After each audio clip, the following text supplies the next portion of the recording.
నమస్తే. తెలంగాణ ముఖ్యమంత్రి అయిన తర్వాత మొదటిసారి ముఖ్యమంత్రి రేవంత్ రెడ్డి ఉస్మానియా యూనివర్సిటీకి ఈరోజు వెళ్ళిండు. సో ఆల్రెడీ కొంతమంది విద్యార్థి సంఘాలకు సంబంధించిన విద్యార్థి నాయకులు సీఎం కాన్వాయ్ని అడ్డుకోవడం జరిగింది. అడ్డుకుంటే అక్కడ పోలీసులందరూ కూడా అడ్డుకున్న వాళ్ళని అరెస్ట్ చేసి స్థానికంగా ఉన్న పోలీస్ స్టేషన్లకు తరలించారు. సో ఇక్కడ వస్తున్న ప్రశ్నలు ఏంటంటే, గతంలో ఇదే ఉస్మానియా యూనివర్సిటీ వేదిక నుంచి చాలామంది విద్యార్థులకు, నిరుద్యోగులకు, యూనివర్సిటీ విద్యార్థులకు రేవంత్ రెడ్డి హామీ ఇచ్చాడు.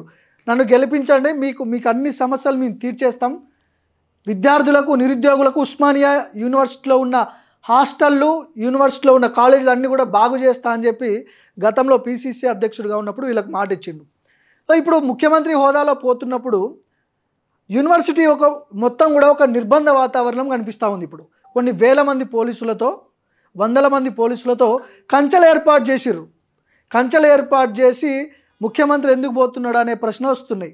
సో నువ్వు నిజంగానే విద్యార్థులకు, నిరుద్యోగులకు ఒకవేళ న్యాయం చేస్తే ఈ కంచెలు ఎందుకు ఏర్పాటు చేసుకోవాల్సి వస్తుందని చెప్పి వస్తున్నటువంటి ప్రశ్నలు మాట్లాడదాం. దీని గురించి నాతో పాటు బీఆర్ఎస్ నాయకులు రాకేష్ రెడ్డి గారు జాయిన్ అవుతున్నారు నాతో పాటు. నమస్తే రాకేష్ అన్న. నమస్తే. యూనివర్సిటీలో ఒక టెన్షన్ వాతావరణం నెలకొంది. గత అంటే 20 ఏండ్ల నుంచి కూడా ఏ ముఖ్యమంత్రి కూడా యూనివర్సిటీకి వెళ్ళిన దాఖలాలు లేవు. ఈయన ముఖ్యమంత్రి అయిన తర్వాత మొదటిసారి పోతున్నాడు. పోతున్నప్పుడు ఆ యూనివర్సిటీ సరౌండింగ్స్ మొత్తం కొన్ని వందల మంది పోలీసులు ఒక కంచెను ఏర్పాటు చేసుకొని అక్కడ ఆ వాతావరణం కనిపిస్తూ ఉంది. ఎట్లా చూస్తారు మీరు ప్రతిపక్ష నాయకుడిగా దీన్ని? అంటే ముఖ్యమంత్రిగా వారు స్వేచ్ఛగా ఎక్కడికైనా వెళ్ళొచ్చు, దాంట్లో తప్పేం లేదు. కానీ ముఖ్యమంత్రి గారు ఆ రోజు ఎన్నికల సందర్భంగా ముఖ్యంగా యువతకి, విద్యార్థులకు అనేక హామీలు ఇచ్చి ఎన్నికల తర్వాత వాళ్ళని ఎన్నికల సామాగ్రిలాగా వాడుకొని వదిలేశాడు. ఒక మైకు లాగా, ఒక సౌండ్ బాక్స్ లాగా, ఒక కరపత్రం లాగా, ఓ వాహనం లాగా వాడుకొని వదిలేశాడు. కాబట్టి అసలు నువ్వు ఏ ముఖం పెట్టుకొని మా ఓయూకి వస్తావు అని చెప్పి గత 4-5 రోజుల నుండి అక్కడ ఉన్నటువంటి విద్యార్థులు నిరసన వ్యక్తం చేస్తా ఉన్నారు. వీళ్ళు ఏం చెప్పారు, 6 గ్యారెంటీలకు తోడు మీకు 7వ గ్యారెంటీ కూడా ఇస్తున్నాం. అంటే ప్రజాస్వామ్యం, స్వేచ్ఛ, స్వాతంత్రాలు అన్నారు. కానీ చేసింది ఏంటి అంటే 7వ గ్యారెంటీ కింద ఎమర్జెన్సీని తీసుకొచ్చింది ఈరోజు. ఓకే, మీరు ఓయూకు పోతే మీరు స్వేచ్ఛగా వెళ్ళండి, విద్యార్థులు అడిగేటువంటి ప్రశ్నలకు సమాధానం చెప్పి వెళ్ళండి. కానీ ఏదో వేరే రాజ్యం మీద దాడికి పోయినట్టు, ఏదో ఆక్రమించడానికి పోయినట్టు మొత్తము సైన్యాధిపతులు అందరినీ ఎంబడేసుకొని సైన్యంతో మొత్తం దండెత్తినట్టు ఎందుకు పోవాలి నువ్వు? ముఖ్యమంత్రి హోదాలో ఉన్నాడు కాబట్టి ఇట్లాంటి ప్రొటెక్షన్ అవసరం లేదంటారా? అరే నువ్వు నీ పనుల మీద, మీ విధానాల మీద, మీ పథకాల మీద మీకు నమ్మకం ఉంటే పోలీసులు ఎందుకు? సరే పోలీసులు ఉంటే ఆయన ఎంబడి 10 మంది 20 మంది పోలీసులు ఉంటారు. వందల వేల మందిని ఎందుకు వేసుకొని వెళ్తున్నావు అంటే మీకు తెలుసు ఈరోజు మీరు ఇచ్చినటువంటి ఏ ఒక్క హామీ సరిగ్గా నెరవేర్చలేదు కాబట్టి అక్కడ ఉన్న విద్యార్థుల్లో, నిరుద్యోగుల్లో ఒక అసంతృప్తి ఉంది కాబట్టి ఇప్పుడు మొత్తం ఒక 1000 మంది పోలీసులను పెట్టి నిర్బంధం సృష్టించి ఒక నిరంకుశంగా అక్కడికి పోయి నేనేదో సాధించిన అని చెప్పుకునేటువంటి ఒక ప్రయత్నం చేస్తా ఉన్నాడు. బహుశా అందుకే నా అసలు ఈయన విద్యాశాఖ, హోంశాఖ 2 ఆయన దగ్గర పెట్టుకున్నాడు అనే అనుమానం నెలకొన్నది ఈరోజు. విద్యాశాఖ విద్యార్థులు ఏమైనా దాడి చేస్తారనే దాని మీద ఇట్లాంటి కంచెలు ఏర్పాటు చేసుకోరు అనుకోవచ్చా? మీరేం చెప్పిండ్రు, ముఖ్యమంత్రిగా ప్రభుత్వంలోకి వచ్చినటువంటి మొదటి వారంలోనే ప్రగతి భవన్ దగ్గర ఉన్నటువంటి మొత్తం ఇనుప కంచెలను తీసేసి స్వేచ్ఛ, స్వాతంత్రాలు వచ్చినాయి తెలంగాణకు అని చెప్పింది. చెప్పుడేమో నీతులు, చేసేటి ఏమో ఈ పనులు. ఆ రోజు మీరేమో ఇనుప కంచెలు తీసేస్తామన్నాడు. ఈరోజు మొత్తం ఓయి మొత్తం ఇనుప కంచెలు, రోడ్ ఎంబడి మొత్తం పొడుగుత కిలోమీటర్ పాటు ఇనుప కంచెలు పెట్టింది. ఈ ఇనుప కంచెలతోని, బారికేడ్లతోని, లాఠీలతోని, తూటాలతోని, పోలీస్ పహారాలతోని మీరు ఉద్యమాన్ని ఆపలేరు. కొంతమంది నిరుద్యోగులు నాకు ఒక వీడియో పంపించారు, మీ ముందు ప్లే చేస్తాను నేను అది. సో ఈ కంచెలు యూనివర్సిటీలో ఉన్న గతంలో ఈవెన్ తెలంగాణ ఉద్యమ సందర్భంగా కూడా ఓయూకు స్టార్టింగ్ లో, ఎండింగ్ లో ఇనుప కంచెలు వేసేటోళ్ళు. అక్కడ ఆర్ట్స్ కాలేజ్ ముందు కూడా కొంత వేసేటోళ్ళు. కేసీఆర్ గారు వచ్చిన తర్వాత మాత్రము స్టార్టింగ్ లో, ఎండింగ్ లో కూడా ఉండేటివి బ్యారికేడ్స్. కానీ ఈరోజు జరిగింది ఏంటండి, వీళ్ళది ప్రజాపాలన కదా, మొత్తం ప్రజాస్వామ్యం కదా. ఆయన రాహుల్ గాంధీ గారు అయితే రాజ్యాంగం పట్టుకొని రాజ్యం వెళ్తాను, ఆయన దేశం అంతా ఊరేగుతాడు కదా. మరి ఏంది ఇది? ఎందుకు పెట్టింది అంత కంచెలు, ఎందుకు పెట్టిండ్రు?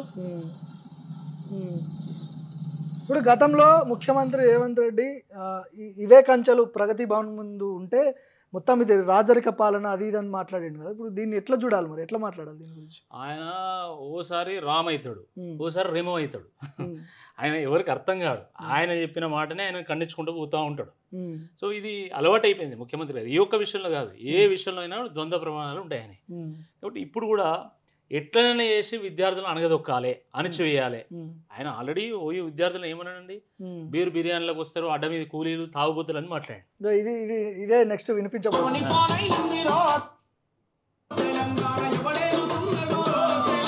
విద్యార్థులు ఎందుకు రాహుల్ గాంధీ రాకని వ్యతిరేకిస్తున్నారు అనుకుంటున్నారు? ఏం లేదు, చిల్లర ఖర్చులకు తెచ్చుకొని ఉంటారు. కేటీఆర్ పిలిచి ఖర్చులకు ఇచ్చి ఉంటారు. ఆ పక్కనే తార్నాకల్లో ఉన్న పార్లలో ఇంత బీర్ తాగి ఉంటారు. బీర్ తాగి బిర్యానీ తిన్న తర్వాత అది అరిగే వరకు ఆడుకొచ్చి కాంగ్రెస్కు వ్యతిరేకంగా మాట్లాడుంటారు. వాళ్ళది ఏముంటుంది, అడ్డ మీద కూలోళ్ళు లాంటి వాళ్ళు. వాళ్ళకంటూ సిద్ధాంతం కానీ, వాళ్ళకంటూ ఆలోచన కానీ, వాళ్ళకంటూ తెలంగాణ పట్ల గౌరవం కానీ ఏమీ లేదు.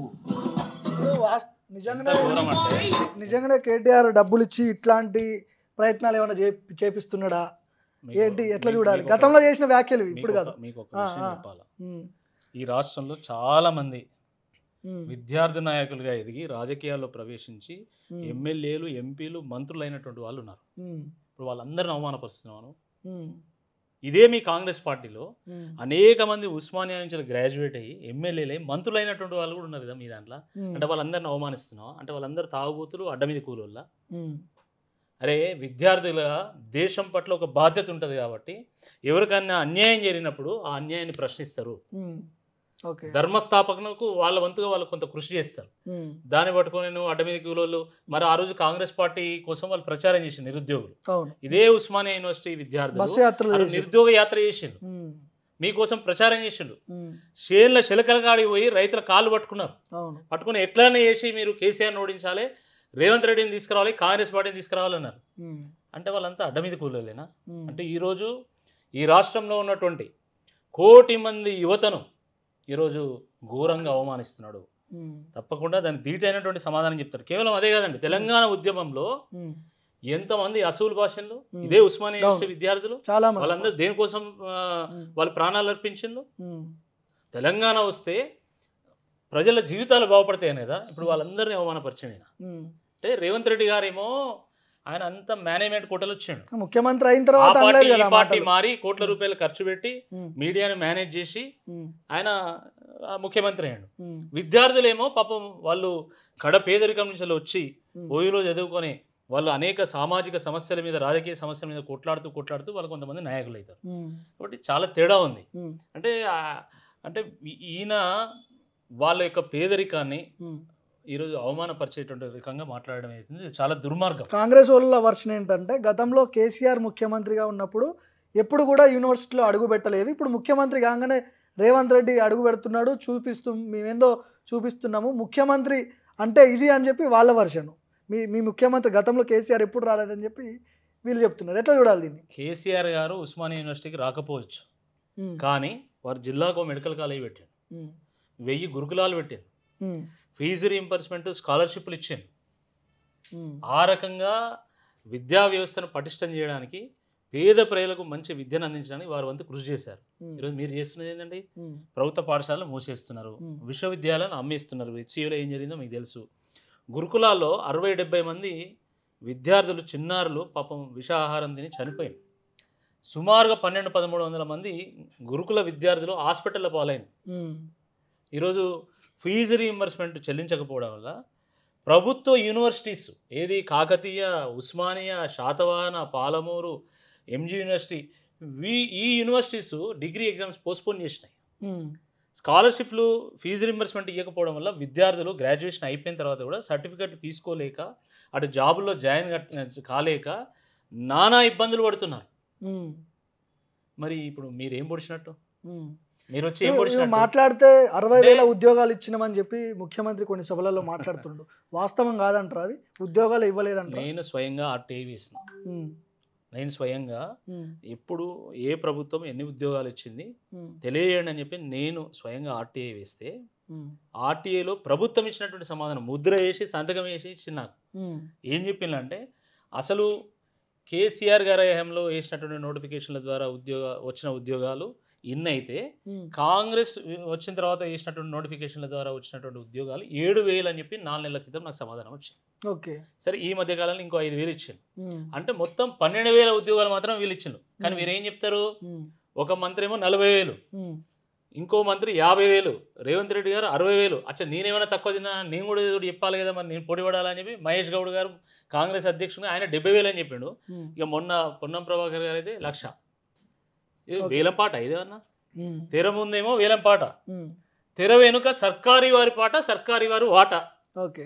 ఇప్పుడు ఏడాదిలో 2 లక్షల ఉద్యోగాలు భర్తీ చేస్తామని చెప్పి గతంలో మేనిఫెస్టోలో వాళ్ళు కాంగ్రెస్ పార్టీ పెట్టింది. ఇప్పుడు ఇదే కాంగ్రెస్ నాయకులని అద్దంకి దయాకర్ని కావచ్చు, బల్మూరి వెంకట్ని కావచ్చు, వీళ్ళని అడిగినప్పుడు మాలాంటి వాళ్ళు క్వశ్చన్ చేసినప్పుడు ఎక్కడ ఇస్తామన్నాం చూపిస్తారా, మీరు ఎవిడెన్స్ ఉందని మాట్లాడుతున్నారు.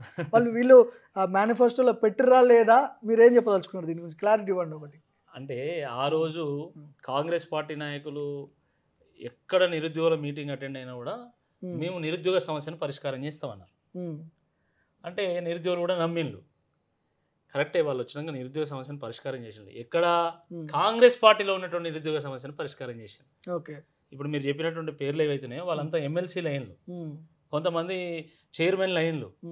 వాళ్ళ నిరుద్యోగ సమస్య పరిష్కారం అయింది కాబట్టి అసలు నిరుద్యోగుల గురించి వాళ్ళు పట్టించుకోవడం లేదు. ఓకే. వాళ్ళు ఏమంటారు, అసలు 2 లక్షల ఉద్యోగాలు మేము అనలే.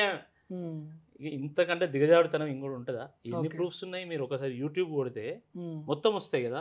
మీరు నెట్లో కాంగ్రెస్ పార్టీ మేనిఫెస్టో తీస్తే దాంట్లో 2 లక్షల ఉద్యోగాలు ఇస్తామని ప్రామిస్ చేసింది కదా. అంటే మీ మాటనే మీరు ఖండిస్తున్నప్పుడు అసలు మీకు ఏమైనా స్టేచర్ ఉంటుందా? పదవులు వస్తాయి పోతాయి, కానీ రాజకీయాల్లో మన క్రెడిబిలిటీ ఇంపార్టెంట్, విశ్వాసం ఇంపార్టెంట్. ఓకే. రాజశేఖర రెడ్డి గారిని ఎందుకు నమ్మేవాళ్ళండి ప్రజలు? ఇచ్చిన మాట మీద నిలబడతాడు కాబట్టి. కానీ ఈరోజు రేవంత్ రెడ్డి గారిని ఎందుకు నమ్మతలేడంటే ఆయన ఇచ్చిన మాట మీద ఆయన అసలే నిలబడాడు. ఆయన మాట ఇచ్చిందంటే దాని పని గంతే అని అనుకుంటున్నారు కాబట్టి ఈరోజు వాళ్ళని నమ్మేటువంటి ఒక పరిస్థితి లేదు. జాబ్ క్యాలెండర్ అన్నారు, ఏమైంది? జాబ్లెస్ క్యాలెండర్ అయిపోయింది. వాళ్ళు ఇచ్చినటువంటి క్యాలెండర్ మొత్తం పండుగలతోని, పబ్బాలతోని, పంచాంగాలతో నిండిపోయింది. జనవరిలో సంక్రాంతి వస్తుంది, ఫిబ్రవరిలో శివరాత్రి వస్తుంది, మార్చిలో హోలీ వస్తుంది. అట్లా చూస్తుంటే ఇప్పుడు మనకి ఆగస్టులో వినాయక చవితి, సెప్టెంబర్లో దసరా, తర్వాత నవంబర్లో దీపావళి, డిసెంబర్లో క్రిస్మస్ వస్తుంది. కానీ జాబులు మాత్రం రావండి. టోటల్ ఈ ఎపిసోడ్ మొత్తంలో యూనివర్సిటీకి వెళ్ళి అక్కడ ఉన్న హాస్టల్ని ఓపెనింగ్ చేసి శంకుస్థాపన చేయడానికి వెళ్ళిండు. సో ఏం చెప్పదలుచుకున్నాడు ముఖ్యమంత్రి రాష్ట్రానికి కానీ రాష్ట్ర ప్రజలకు కానీ? ఉద్యోగాలు ఇచ్చినామని ఒకవైపు వాళ్ళు చెప్తున్నారు, మీరేమో ఉద్యోగాలు ఇవ్వలేదని ప్రతిపక్ష పార్టీగా మీరు వాదిస్తున్నారు. అసలు ఏది కరెక్ట్ ఇందులో? ఏం లేదండి. ఇప్పుడు స్థానిక సంస్థల ఎన్నికలు ఉన్నాయి. స్థానిక సంస్థల ఎన్నికల్లో వీళ్ళు చేసింది ఏం లేదు చెప్పుకోవడానికి కాబట్టి, అడ్రస్ గల్లంత అయ్యేటువంటి అవకాశం ఉంది కాబట్టి ఇప్పుడు ఇక ఇండ్లు ఇచ్చినాం, ఇప్పుడు మొత్తం యువత అంతా కోపంగా ఉన్నారని చెప్పి ఉస్మానియా యూనివర్సిటీకి ఇచ్చి నేను అది చేసిన ఇది చేసిన అని చెప్పుకోవడానికి మాత్రమే వస్తున్నాడు. నువ్వు నిజంగా విద్యా వ్యవస్థ విషయంలో ఏదైనా చేసి ఉంటే స్వేచ్ఛగా రావచ్చు కదా. ఈరోజు కేవలం ఎన్ఎస్యుఐ కార్యకర్తలను పెట్టుకుని నువ్వు మీటింగ్ ఎందుకు పెట్టుకుంటాను? అంటే ఏబీవీపీ వాళ్ళు 7,000, బీఆర్ఎస్పీ వాళ్ళు 7,000, బీఎస్పీ విద్యార్థులు ఇక్కడ 1,000, వీళ్ళందరూ కాదా? కేవలం ఎన్ఎస్యుఐ వాళ్ళు మాత్రమే విద్యార్థులా? ఓకే. అంటే ఆయన విధానాల మీద ఆయనకు నమ్మకం లేదు కాబట్టి నేను అందరికి ఏదో చేసిన అని చెప్పుకోవడానికి స్థానిక సంస్థల ఎన్నికల్లో ఎంతో కొంత పరువును కాపాడుకోవడానికి చేస్తున్న ప్రయత్నమే తప్ప నిజంగా విద్యార్థుల పట్ల, నిరుద్యోగుల పట్ల ఒక కమిట్మెంట్ తో పనిచేయాలనేటువంటి ఆలోచన కానీ దృక్పథం కానీ వారికి లేదు. ఓకే, లేదంటే లేదు. ఒక్కసారి ఉస్మానియా యూనివర్సిటీ నుంచి ఆస్మా లైన్ లో ఉన్నారు, నిరుద్యోగి ఆస్మా. నమస్తే ఆస్మా. నమస్తే అన్న. ఏం జరుగుతుంది ఓయూలో? ముఖ్యమంత్రి వచ్చిండు, ఏమన్నా అడ్డుకున్నారా అని చెప్పి వార్తలు వస్తున్నాయి. ఏమైతుంది అసలు? ఎట్లా చూస్తారు మీరు దీన్ని ఒక నిరుద్యోగిగా? అడ్డుకున్నారు. నిన్ననే మాకందరికి ఫోన్లు చేసి హెచ్చరించారు. ఆల్రెడీ మా మీద ఎఫ్ఐఆర్లు అయినాయి. ఇప్పుడు ఈ రోజు 25th కు వచ్చే ముఖ్యమంత్రి ప్రోగ్రామ్ కోసం 19వ తారీఖు నుంచి మా ఎఫ్ఐఆర్లు ఫైల్ చేస్తూనే ఉన్నారు అందరి మీద. ఓకే. ఆ రోజు నుంచి అందరు, కనీసం ఆడపిల్లలని లేదు, అసలు అక్కడ వాళ్ళు ఏం చేస్తున్నారని లేదు, వాళ్ళకి ఏవి కూడా పడతలేవు. ఇంతకు ముందు విద్యార్థుల, నిరుద్యోగుల తరపు నుంచి ఉద్యమాలు చేసే ఎవరెవరైతే ఉన్నారో వాళ్ళందరి మీద ఎఫ్ఐఆర్లు ఫైల్ చేస్తున్నారు. ఓకే. ఇప్పుడు ఆ కంచెలు ఫస్ట్ నాతో మొదలు పెట్టారు. కంచెలు ఏం అవసరం అసలు? కంచెల అవసరం ఏముంది? ఒక విద్యాశాఖ మంత్రి, ఒక ముఖ్యమంత్రి వచ్చేటప్పుడు స్వేచ్ఛగా రావాలి మా మధ్యకి, మా బాధలు వినాలి, మాతో చర్చించాలి. ఇప్పుడు ముందు కూర్చున్న వాళ్ళు కాదు కదా ఎగ్జామ్స్ రాసేది, ఇప్పుడు వాళ్ళు కాదు కదా నిరుద్యోగులు. శంకుస్థాపన చేసేటప్పుడు హాస్టల్ ఓపెనింగ్ చేసేటప్పుడు అక్కడ విద్యార్థులు ఎవరైనా ఉన్నారా? నిరుద్యోగులు అని యూనివర్సిటీకి సంబంధించిన విద్యార్థులు ఎవరు లేరు. మొత్తము హాస్టల్స్ ముందు కూడా కంచెలు వేసిర్రు. హాస్టల్లో నుంచి బయటికి వెళ్ళొద్దు ఈ రోజు ఎవరు కూడా. ఓకే. సో టోటల్ ఇంకొకటి వీళ్ళు ఏమన్నారంటే విద్యార్థి సంఘాల వాళ్ళు కూడా మాకు మద్దతు తెలుపుతున్నారు, ఆహ్వానిస్తున్నారు అని చెప్పారు. ఒక్కసారి విద్యార్థి సంఘాల వాళ్ళు ఇప్పుడు ఎక్కడ ఉన్నారో చూడండి, పోలీస్ స్టేషన్ లో ఉన్నారు. ఓకే. సో ఎందుకు అరెస్ట్ చేసిరు మరి విద్యార్థి సంఘాల నాయకుల్ని? టోటల్ ఈ ఎపిసోడ్ ఎట్లా చూస్తారు? ముఖ్యమంత్రి ఓయూకి రావడాన్ని మీరు ఎట్లా చూస్తారు నిరుద్యోగుల తరపున? ఆయన ఒక అపోహలు వచ్చిండు, అందరిని బంధించి నేను వస్తున్నా అని అనుకున్నాడు, కానీ కాదు, ఆయననే బందీగా వచ్చారు అన్నట్టు. ఈ రోజు ఉస్మానియా యూనివర్సిటీకి సీఎం హోదాలో కాకుండా ఒక బందీగా, ఒక ఖైదీగా అక్కడికి ఉస్మానియా యూనివర్సిటీకి వచ్చి ఇప్పుడు అక్కడ నుంచి వెళ్ళిపోతారు. Okay, right Asma, thank you. నిరుద్యోగులతో చర్చలు ఇలాంటివి ఏమి ఉండవు ఇక. Okay, right. సో ఇది నిరుద్యోగుల వర్షన్ ఇది. సో ఎట్లా ఏంది ఇది? ఈ అమ్మాయి మొన్న అక్కడ ఓయూ దగ్గర ఉన్నటువంటి పోస్ట్ ఆఫీస్కి వెళ్ళింది. అవును. ఒక లెటర్ ముఖ్యమంత్రి గారు పంపుదామని. పోస్ట్ ఆఫీస్ దగ్గర లెటర్ వేయడానికి పోతే బయటకి రాగానే పోలీసులు అరెస్ట్ చేసి ఎఫ్ఐఆర్ చేశారు. అవును. ఇట్లా చాలా మంది నిరుద్యోగ సమస్యల మీద కొట్లాడేటువంటి జనార్దన్ అని, దామోదర్ అని, ఇంకా నవీన్ అని, అట్లా శంకర్ అని, అట్లా చాలా మంది ఉన్నారు, మోతిలాల్ అని, వీళ్ళందరి మీద కేసులు పెట్టి ఒక రకమైనటువంటి నిర్బంధం సృష్టించి వాళ్ళని భయభ్రాంతులకు గురి చేసి వాళ్ళని బయటికి రాకుండా చేయాలనేటువంటి కుట్ర రేవంత్ రెడ్డి గారు చేస్తున్నారు. కానీ ఆయన ఒక విషయం తెలుసుకోవాలి, ఈ తెలంగాణ గడ్డ మీద పుట్టినటువంటి ప్రతి బిడ్డ డిఎన్ఏలో తెగింపు ఉంటుంది, తిరుగుబాటు ఉంటుంది, త్యాగం ఉంటుంది. వాటన్నిటిని ఓర్చుకొనే తెలంగాణ కోసం కొట్లాడి మరి తెలంగాణ సాధనలో ఈ విద్యార్థి నాయకులు ఒక కీలక పాత్ర పోషించారు. ఓకే. కాబట్టి అలాంటి వాళ్లకు నీలాంటి వ్యక్తిని మీద పోరాటం చేయడము, మీ మెడలు వంచడం పెద్ద విషయం కాదనేటువంటి వాస్తవాన్ని గ్రహిస్తే బాగుంటుంది. రైట్ అన్న, థ్యాంక్ యూ అన్న. సో ఇది మొత్తానికి ముఖ్యమంత్రి యూనివర్సిటీకి వెళ్ళడాన్ని చాలామంది నిరుద్యోగులు ఖండిస్తున్నారు. ఏ హోదాలో వస్తున్నావు, గతంలో నువ్వు ఇచ్చినటువంటి హామీలు ఎక్కడికి పోయినాయి, 2 లక్షల ఉద్యోగాలు ఎక్కడికి పోయినాయి, జాబ్ క్యాలెండర్ ఎక్కడికి పోయినాయి అని చెప్పి వాళ్ళు క్వశ్చన్ చేస్తున్నారు. అదేవిధంగా ముఖ్యమంత్రిని అడ్డుకునే ప్రయత్నాలు జరిగినాయి. కొంతమందిని పోలీస్ స్టేషన్లో పెట్టారు, కొంతమందిని 3 రోజుల క్రితమే అరెస్ట్ చేయడం జరిగింది. ముఖ్యమంత్రి తానే బందీగా వస్తున్నాడు, మమ్మల్ని బందీలను చేసి తాను కూడా బందీగా వస్తున్నాడు, మొత్తం యూనివర్సిటీ మొత్తం కంచెలు ఏర్పాటు చేసుకొని వస్తున్నాడు అని చెప్పి నిరుద్యోగుల వర్షన్ ప్రతిపక్ష నాయకులు కూడా మాట్లాడుతున్నారు.